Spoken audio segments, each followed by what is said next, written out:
La ira de Dios, por Thomas Watson. ¿Qué es lo que merece cada pecado?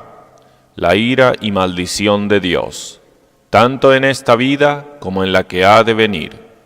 Apartaos de mí, malditos, al fuego eterno preparado para el diablo y sus ángeles. Mateo 25:41. El hombre habiendo pecado es como un favorito expulsado del favor del rey, y merece la ira y maldición de Dios. Merece la maldición de Dios, Gálatas 3:10. Como cuando Cristo maldijo a la higuera, se marchitó, así cuando Dios maldice a alguien, marchita en su alma. Mateo 21:19. La maldición de Dios estalla de donde venga. Merece también la ira de Dios, que no es nada más que la ejecución de su maldición. ¿Qué es esta ira? Primero, es privativa, es decir, priva de las sonrisas del rostro de Dios. Es suficiente infierno ser excluido de su presencia, en cuya presencia hay plenitud de alegría. Salmo 16:11. Su rostro sonriente tiene ese esplendor y belleza que encanta a los ángeles con deleite. Este es el diamante en el anillo de gloria. Si fue una miseria para Absalón no poder ver el rostro del rey, ¿qué será para el malvado ser excluido de ver el rostro agradable de Dios? Ser privado de la vista de Dios es el mayor de todos los castigos. Segundo, esta ira tiene algo de positivo en ella. Vino sobre ellos la ira hasta el extremo. 1 Tesalonicenses 2:16. Primero, la ira de Dios es irresistible. ¿Quién conoce el poder de tu ira? Salmo 90:11. Los pecadores pueden oponerse a los caminos de Dios, pero no a su ira. ¿Contenderá la zarza con el fuego? ¿Contenderá lo finito con lo infinito? ¿Tienes tú un brazo como el del Señor? Job 49. Segundo, la ira de Dios es terrible. El proverbio español es: no es tan bravo el león como lo pintan. Somos aptos para tener pensamientos de desprecio de la ira de Dios, pero es muy tremenda y tétrica, como si un plomo escaldado cayese en los ojos de alguien. La palabra hebrea para ira significa calor. Para mostrar que la ira de Dios es caliente, es por eso que es comparada al fuego en el texto. El fuego, cuando está en su furia, es terrible. Así, la ira de Dios es como fuego, es lo terrible de lo terrible. Otro fuego no es sino una pintura comparado a este. Si cuando la ira de Dios no se enciende sino un poco, y una chispa vuela a la conciencia de un hombre malvado en esta vida es tan terrible, ¿qué será cuando Dios despierte toda su ira? Salmo 78:38. Qué triste es un alma abandonada. Dios entonces escribirá su ira y escribirá cosas amargas. Sus flechas venenosas se pegan rápido al corazón. He llevado tus terrores, he estado medroso, sobre mí han pasado tus iras, y me oprimen tus terrores. Salmos 88, 15 y 16. Lutero, en deserción, estaba en un horror de mente, que ningún calor o sangre le restaba. No se le veía sangre en su rostro, sino que yacía como muerto. Ahora, si la ira de Dios es tal hacia los que ama, ¿qué será hacia los que odia? Si los que dan un sorbo de la copa la encuentran tan amarga, ¿qué harán los que beben sus restos? Salmo 75:8. Salomón dice: como rugido de cachorro de león es la ira del rey. Proverbios 19:12. ¿Qué es entonces la ira de Dios? Cuando Dios reúna todas sus fuerzas y se enfrente a un pecador, ¿cómo puede estar firme su corazón? Ezequiel 22:14. ¿Quién es capaz de echarse bajo las montañas de la ira? Dios es el amigo más dulce, pero el peor enemigo. Primero, la ira de Dios se apoderará de cada parte de un pecador, del cuerpo.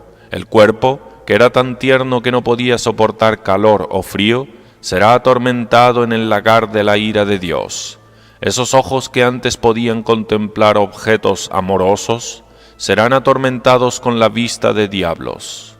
Los oídos, que antes se deleitaban con música, serán atormentados con los gritos espantosos de los condenados. La ira de Dios se apoderará del alma de un reprobado. Fuego común no puede tocar el alma. Cuando los cuerpos de los mártires se estaban consumiendo, sus almas triunfaron en las llamas, pero la ira de Dios quema el alma. La memoria será atormentada para recordar los medios de gracia que fueron abusados. La conciencia será atormentada con acusaciones propias. El pecador se acusará por pecados presuntuosos, por malgastar sus preciosas horas y por resistir al Espíritu Santo. Segundo, la ira de Dios es sin intermisión. El infierno es un lugar permanente, pero no un lugar de descanso. No hay un minuto de descanso. El dolor externo tiene algún alivio. Si son piedras o cólica, el paciente a veces tiene alivio, pero los tormentos de los condenados no tienen intermisión. Quien siente la ira de Dios nunca dice, tengo alivio. Tercero, la ira de Dios es eterna. Así dice el texto, fuego eterno. Ninguna lágrima puede apagar la llama de la ira de Dios. No, aunque derramásemos ríos de lágrimas. En todos los dolores de esta vida, los hombres esperan por un cese. El sufrimiento no continuará por más tiempo. O muere el atormentador o el atormentado, pero la ira de Dios siempre se alimentará del pecador. El terror del fuego natural es que consume lo que quema, pero lo que hace al fuego de la ira de Dios terrible es que no consume lo que quema. Los que se pierden morirán permaneciendo siempre vivos. Bernardo, el pecador siempre estará en el horno. Después de innumerables millones de años, la ira de Dios estará tan lejos de acabar como cuando empezó. Si toda la tierra y mar fuesen arena, y cada 1000 años un pájaro viniese y se llevase un grano, habría mucho tiempo antes de que ese vasto montón de arena quedase vacío. Pero si después de todo ese tiempo los condenados pudiesen salir del infierno, habría alguna esperanza. Pero esta palabra siempre rompe el corazón. ¿Cómo castigar el pecado? Consiste con la justicia de Dios, que probablemente fue cometido en un momento, con fuego eterno, por cuenta de la naturaleza atroz del pecado. Considera la persona ofendida. Es un crimen de la mayor traición. El pecado es cometido contra una majestad infinita. Por eso es infinita, y el castigo debe ser infinito, porque la naturaleza del hombre no es sino finita, y un pecador no puede de una vez soportar la ira infinita. Por eso debe estar satisfaciendo en enemistad lo que no puede satisfacer de una vez. Cuarto, mientras el malvado se queda abrazándose en las llamas de la ira, no tienen a nadie que se compadezca de ellos. Es un alivio de aflicción tener a alguien para condolerse con nosotros, pero a los malvados les son mostradas la ira y ninguna compasión. ¿Quién se compadecerá de ellos? Dios no. Ellos se burlaron de su espíritu, y ahora Él se reirá de sus calamidades. Proverbios 1:26. Los santos no se compadecerán de ellos. Ellos los persiguieron en la tierra. Por eso ellos se regocijarán en ver la justicia de Dios ejecutada sobre ellos. Se alegrará el justo cuando viere la venganza. Sus pies lavará en la sangre del impío. Salmo 58:10.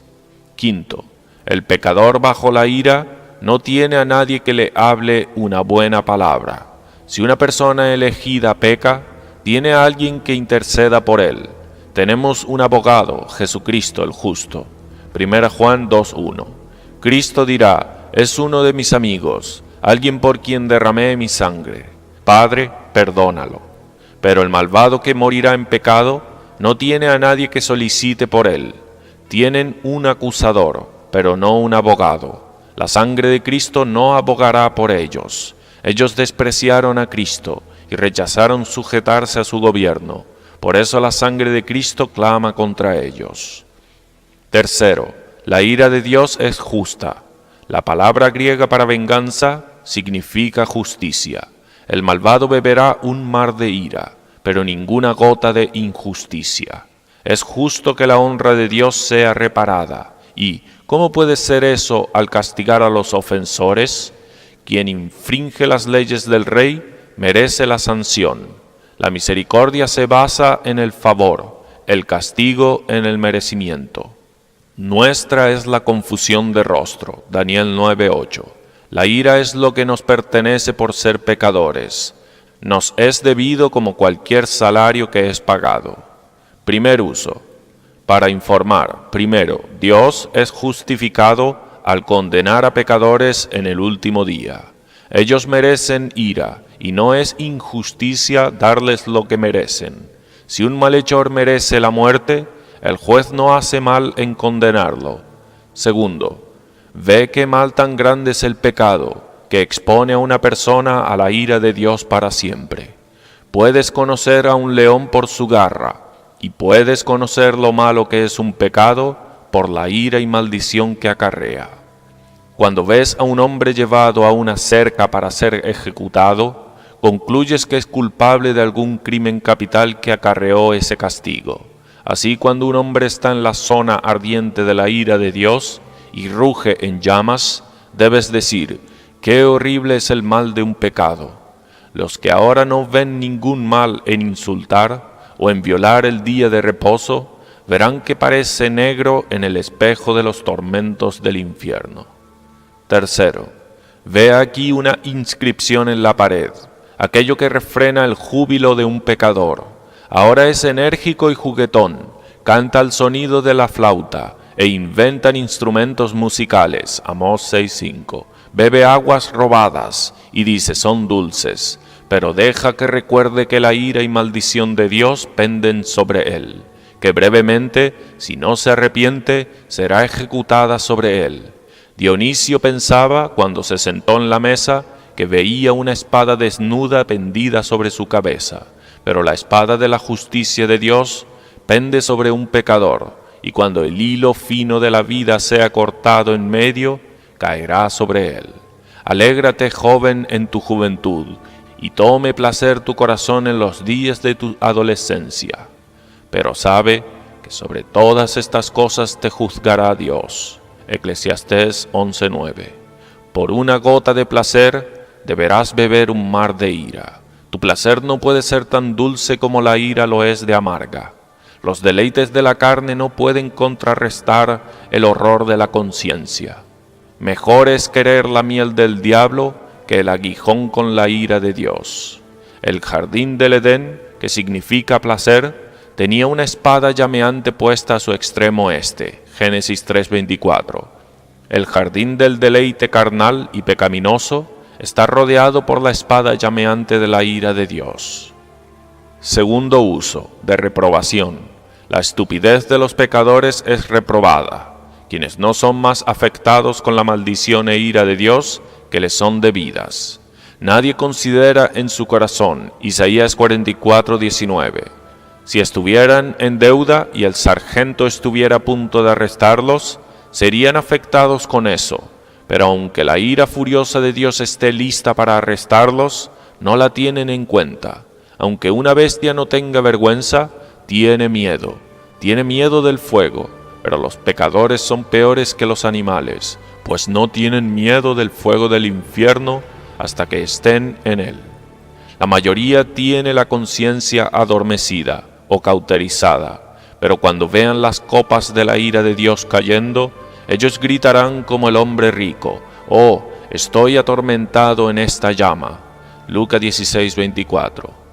Tercer uso, de exhortación. Primero, adoremos la paciencia de Dios, que no ha traído sobre nosotros esta ira y maldición todo este tiempo. Hemos merecido la ira, sin embargo, Dios no nos ha dado lo que merecemos. Podemos estar de acuerdo con Salmo 103:8. Dios es lento para la ira. Y con el verso 10, no ha hecho con nosotros conforme a nuestras iniquidades, ni nos ha pagado conforme a nuestros pecados. Dios ha aplazado su ira y nos ha dado espacio para el arrepentimiento. Apocalipsis 2:21. No es como un acreedor apresurado que requiere la deuda y no da tiempo para pagarla. Su pieza de advertencia sale disparada, para que no salga disparada su pieza de asesinato. El Señor es longánimo para con nosotros, no queriendo que perezca. 2 Pedro 3:9. Dios suspende la sesión judicial para ver si pecadores se vuelven. Aleja la tormenta de su ira. Pero si los hombres no quieren ser advertidos, que sepan que esa longanimidad no es perdón. Segundo, trabajemos para evitar la ira que hemos merecido. ¿Cómo de cuidadosos son los hombres para evitar pobreza o desgracia?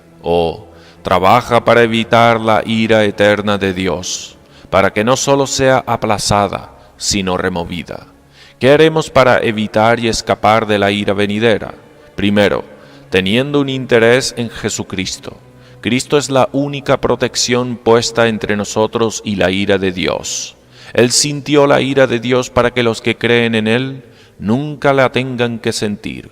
Jesús, que nos libra de la ira venidera. 1 Tesalonicenses 1:10. El horno ardiente de Nabucodonosor era un tipo de la ira de Dios, y ese horno no chamuscó las ropas de los 3 jóvenes, ni siquiera olor de fuego tenían. Daniel 3:27. Jesucristo entró en el horno de la ira de su Padre, y el olor del fuego del infierno nunca pasará a los que creen en Él. Segundo, si queremos evitar la ira de Dios, tengamos cuidado de esos pecados que la provocarán.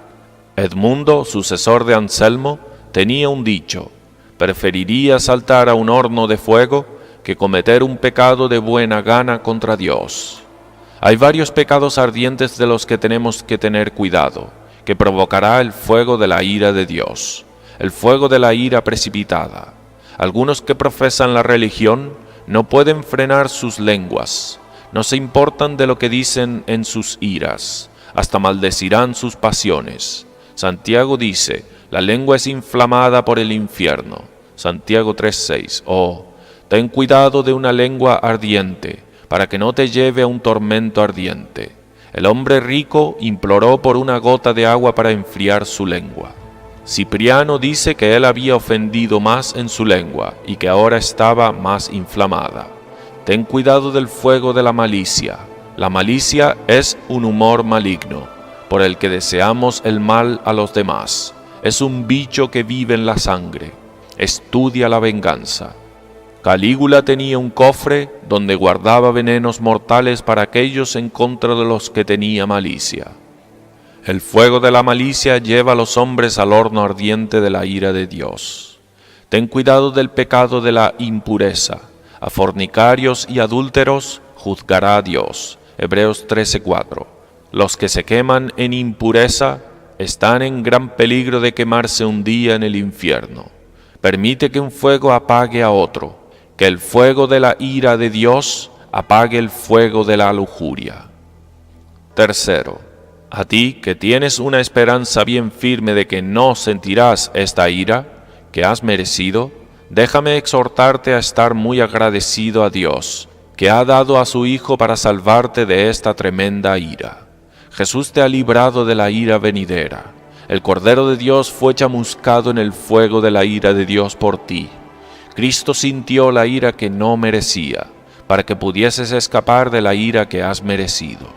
Plinio observa que no existe nada mejor para extinguir el fuego que la sangre. La sangre de Cristo extinguió el fuego de la ira de Dios por ti.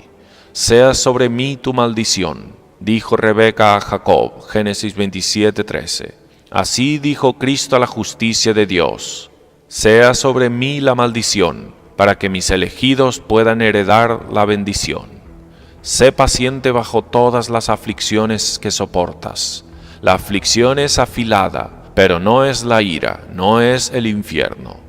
¿Quién no bebería de buena gana de la copa de aflicción, sabiendo que nunca beberá de la copa de condenación? ¿Quién no soportaría de buena gana la ira del hombre, sabiendo que nunca sentirá la ira de Dios? Cristiano, aunque puedas sentir la vara, nunca sentirás el hacha sangriento. Agustín una vez dijo: golpea, Señor, donde quieras, si el pecado es perdonado. Así di: aflígeme, Señor, como quieras en esta vida, viendo que escaparé de la ira venidera.